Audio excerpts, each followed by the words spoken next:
cikin ƙwaryar Gombe mai suna Malam Ali Ibrahim ya ce farashin kayan abinci irin su taliyar 'yan yara ya sauka, amma kuma farashin kayan sawa ya tashi sosai. Wannan ta sa ya buƙaci gwamnati da ta kawo wani tsari da zai daidaita farashin kaya domin samun sauƙi, inda ya bada misali da cewa za ka ga abu iri ɗaya amma farashinsa ya bambanta kuma a kasuwa ɗaya. Ita ma wata mata mazauniyar birnin Gombe mai suna Ummal Kairi ta nuna rashin jin daɗinta dangane da hauhawar farashin kaya, inda ta ce kuɗin ya ninka sau 3 idan aka yi duba da kuɗinsa a baya. Kamar yadda shi ma Malam Aminu Kareka ya koka da cewar tsadar kayayyaki ya tilastawa al'umma dole su rage yawan bukatunsu saboda tsadar rayuwa, inda ya buƙaci al'umma da su ci gaba da yin addu'o'i tare da fatan gwamnati ta kawo wani tsari da zai kawo al'umma sauƙin rayuwa. Jiya na je kasuwa, wallahi na gamu da mutane da dama wanda suka yi complain, za ka je ka samu abu naira 5 ne, amma gobe ne za ka same shi ya dawo naira 15. So kaga ba karamin tashi kayayyaki yake ba kenan. Tunda abu yana 5 kam ya dawo naira 15. Matashiya TV ta samu zantawa da wani mazaunin karamar hukumar Funakaye a jihar Gombe mai suna Nasiru Yarima Abdulsalami, inda ya bayyana irin halin kuncin da al'umma suke fama da shi saboda tsadar rayuwa. Kuma ya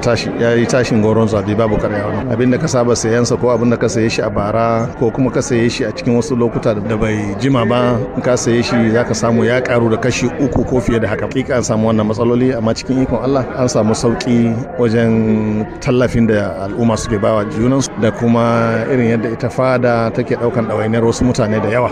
Inda kuma ya buƙaci ɓangaren gwamnatin tarayya da na jihohi su kawo wasu tsare-tsare da za su kawo sauƙi wa al'umma, inda ya bada misali da masarautar Funakaye wacce ta samar da wani tsari da zai taimaka wa al'ummar yankin Funakaye musamman mabukata, inda ya yi nuni da irin ƙoƙarin da ake yi ta wajen samar da wani kwamiti a ƙarƙashin masarautar Funakaye domin taimaka marayu da marasa ƙarfi, wanda hakan ya yi matuƙar taimaka wa al'umma musamman marayu da waɗanda ba su da ƙarfi. Shi ma nasa jawabin Mr. David Miyam na ƙaramar hukumar Yamultideba ya buƙaci mahukunta da su zama masu sanya idanu dangane da masu ɓoye kayan abinci, wanda hakan ne yake saurin kawo tashin farashin kayayyakin abinci. Saboda yanayin jari da ɗan kasuwa yake da shi, wani ɗan kasuwan yana da jari da yawa. Idan za ka sayi garin kwaki ne, za ka siyo garin kwakin 1 miliyon. Wani ɗan kasuwan bai da kuɗin da zai sayi na 1 miliyon, so zai siyo na 500,000. To wanda ya sayi na 1 miliyon yana da samun sauƙi. Daga ƙarshe ya buƙaci gwamnati da ta tabbatar da daidaiton farashin kayayyaki, inda ya nuni da cewa idan hakan ya samu tabbas al'umma za su samu sauƙin rayuwa. Nura Musa Leni, Matashiya TV daga Gombe.